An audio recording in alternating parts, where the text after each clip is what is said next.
The mall was almost empty on a Friday evening. I pushed to my feet and looked up. No going back from here. I started to worry. I had yet to shop for my secret road trip. I was happy and scared at the same time. I didn't know what to do. My eyes were wide open as I adjusted my sight to the painful darkness. I automatically got up when I realized that I was lying in a pool of water. I figured that the water was flooding that room at knee level. I was scared. I reached for my backpack to take out my phone. I had to use its flashlight. Unfortunately, it wasn't working anymore because it was damaged by my fall. I took my camera instead, and an idea came to mind. I started vlogging while using the light from the video to guide me as I walked. Talking to yourself releases some tension within you, so I hoped that this would help me deal with my fear. I continued walking while talking to my camera and soon realized that I was on a seemingly abandoned floor of the mall with 2 old and rusty escalators above me. I continued to walk, and when my imagination started to go wild, I walked faster. I ended up running in fear until I reached the dry part of the area. Panting wildly, I sat on the escalator to take a rest. I took my backpack and hugged it as I tried my best not to cry. Moments later, I heard echoes of a child's laughter and a chain being dragged on the floor somewhere. I felt goosebumps rising on my chest in an instant.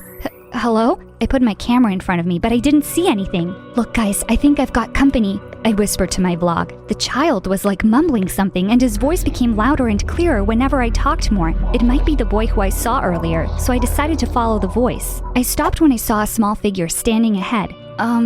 Excuse me? I'm lost. Can you help me? The figure took a step forward, causing me to step back in caution. I gripped my camera tighter when it started to speak. Mom? He took another step forward, and the light from my camera revealed that it was really that boy, as he was wearing the same white shirt. It felt so much better now knowing that I was not alone. What are you doing here? It's cold and scary down here. We have to go back up. I was looking for Cotton. I was confused. Cotton? You're looking for Cotton at this place? Yes, because I'm sure I saw her running inside here. I was confused for a second and then I realized that he was referring to someone. Are you talking about a girl? No, I'm talking about that fat white cat. I named her Cotton because she looks like one. I brought her home last night, but she came back here. Have you seen her? He looked so cute and innocent, and his voice was tender. So, your cat's name is Cotton, and she is white. But did you know that cotton is not absorbent or pure white? It's a tannish color. I pulled out random trivia to make a connection with him. Oh, I didn't know that. I will change her name then. But I have to find her first. She must be around here. Okay, but I don't think she's here. Our parents are probably worried about us. We have to get out of here now. Okay, I'm Ashley. What's your name? Matthew, but you can call me Matt. Okay, Matt. Say hi to my vlog. I playfully urged him, but he only smiled at the camera in a shy way. I tried to interview him more, but then I turned my camera back to my bag when I felt that he wasn't comfortable with it. I held his hand as we started looking for a way to get out of there. We reached a corner and immediately turned left. There was a lit-up hallway with an elevator at the end of it. Thank God there was a way out, but we haven't seen Cotton yet. I remembered the shops that had closed already. We have to go home before the mall closes or else we'll be trapped in here. You can look for her tomorrow. My friends and I will help you. It's getting late already. We have to go home. Okay. I pressed the ground floor button and was relieved to know that the elevator was working. Moments later, we finally got our way back up to the ground floor. The elevator door opened and it was dark again. As soon as we stepped out, the door immediately closed and we were now in absolute darkness. Oh no! I wanted to cry when I realized that the mall was closed already. I was starving and my throat was dry as hell. I'm hungry. Matt started pulling my hand. We have to eat something first before finding a solution. There was unlimited food in the food court anyway, but the problem is we can't see anything. I thought about my camera again and then I realized that I left my backpack down there. Should we go back? Matt insisted that we should, but the elevator wouldn't open anymore. Great. We started wandering around, grasping for some things, hoping we would find food.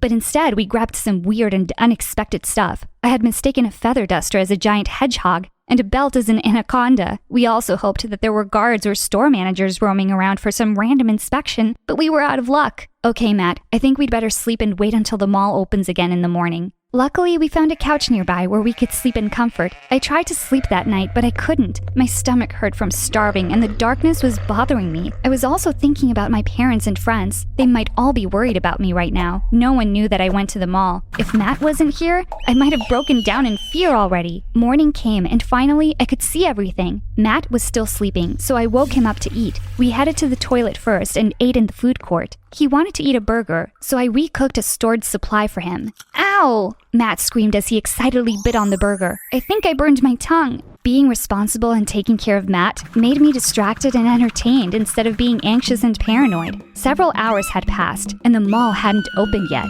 What is happening? I started to get frustrated about my broken phone again. I have to find a way to contact my parents or the police. We walked to the gadget store to borrow a phone and SIM card, but they were all closed and locked. Same with the internet and computer centers. We went to the appliances store, which was open to my relief. I turned one TV on and saw the news that the mall would be locked down for a few weeks because of some legal issues, but would be opened once everything was settled down. Oh my God, when would that be? I became desperate and worried again, but Matt comforted me. Don't worry, Ashley. You're not alone. I'm here with you. Somehow he made me feel better, but we had to find a way out of there as soon as possible. We went to the area where there were glass walls to catch people's attention from the outside, but the aluminum fences and shutters had been pulled down and locked into place. We also tried the alarm in the emergency exit doors, but they were not working. When we got tired of looking for solutions, we decided to sleep for the rest of the day in the most comfortable bed in the furniture shop. I woke up in the middle of the night only to find out that Matt was missing. Matt, where are you? Matt? I started to panic. I turned my flashlight on and looked for him everywhere. I was worried and scared at the same time. It felt different when he wasn't with me. I never felt so alone in my whole life. I continued looking for him while ignoring the darkness and finally found him in the stuffed toys shop. He was carrying a white cat stuffed toy. I have been looking for you everywhere. Please don't leave me again. Come on, let's go back to sleep. I angrily told him as I pulled him by his arm. No, he yelled as he pulled his arm back in an aggressive way, and I was stunned for a moment. It was the first time that I saw him mad. Sorry, Ashley. I was looking for Cotton. I thought it was her, but it was only a toy. I felt relieved when he shifted back to his normal sweet boy persona. Don't go anywhere. We have to stick together. When we get out of here, we'll ask for some help outside to look for Cotton. Okay, but don't be afraid when you're alone. Ghosts are scary, Matt. I have been here for the past 60 years and there are no ghosts in here, Ashley. Don't worry. I only laughed at his joke. I urged him to go back to sleep with me and wait until the morning and hope that the mall would open. But it didn't. Instead of breaking down, Matt convinced me to look at the brighter side. An idea then came to mind. I opened the power from the breaker rooms and we started enjoying each part of the mall where it wasn't locked. We spent our whole night watching movies in the cinemas, eating whatever we wanted in the supermarket, and cooking in the food court, playing arcades and some other stupid things. We treated the mall as a huge mansion where we live.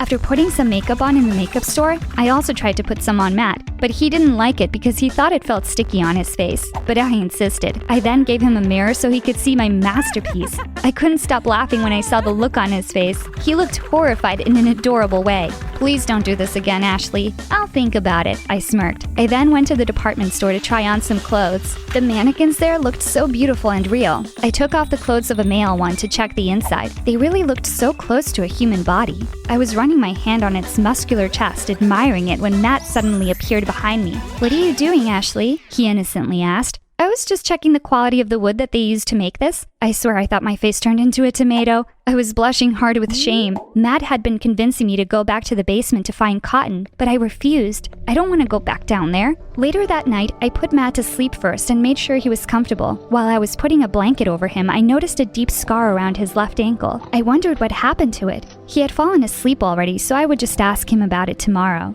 It was around 1 in the morning and I woke up to the sound of footsteps nearby. Matt was still asleep beside me. I got up and blinked when a flashlight was directed right in front of my face.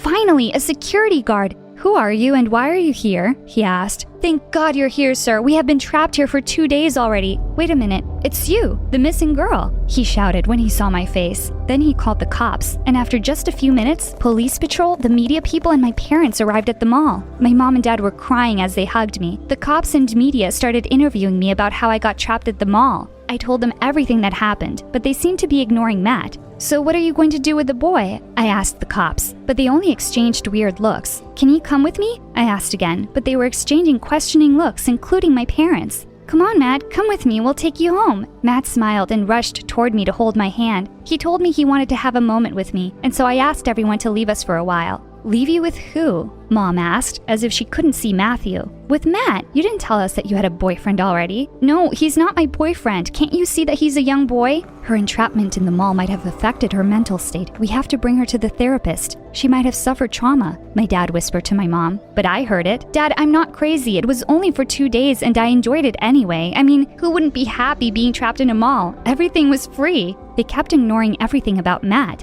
I will go home by myself later, Ashley. Thank you for taking care of me. I will continue to look for Cotton. Don't worry about me. I hugged him before we parted and told him that we would see each other again. I was so persistent about Matt for the next few days, but no one would listen to me. They were acting like he didn't exist, so I ended up having a session with a therapist. He was an old, experienced man. I told him everything that happened at the mall and what I felt the entire time. What he told me next gave me goosebumps again. I remembered a news story about a boy with the same name who was well known in our neighborhood at that time. He was so protective of lost and stray animals that he requested his father build a home for them. Every day after school, he wandered around looking for cats and dogs and would bring them home. He went missing and was never found. Matthew reminded me of him. That can't be Matt. I couldn't accept the fact that he wasn't real. Everything was real. He looked so real and his body felt warm, just like how a human body would feel like. And we certainly had that connection. I don't think I'm crazy and I don't have any third eye or any paranormal gifts anyway. There was only one way to find out. I remembered that I had evidence of his existence and it was in my vlogging camera. I have to find that backpack in the basement. I have to go back there. It was the only way to prove that I wasn't crazy. I'm just a little unwell, maybe. I asked Anna and Abby to come with me to the mall. We told security that I was the missing girl last time and asked help from him, so he guided us back to the basement. It only took us a few minutes to find my backpack. I immediately opened my camera and played the video that I took. I fast-forwarded to the part where I told Matt to say hi.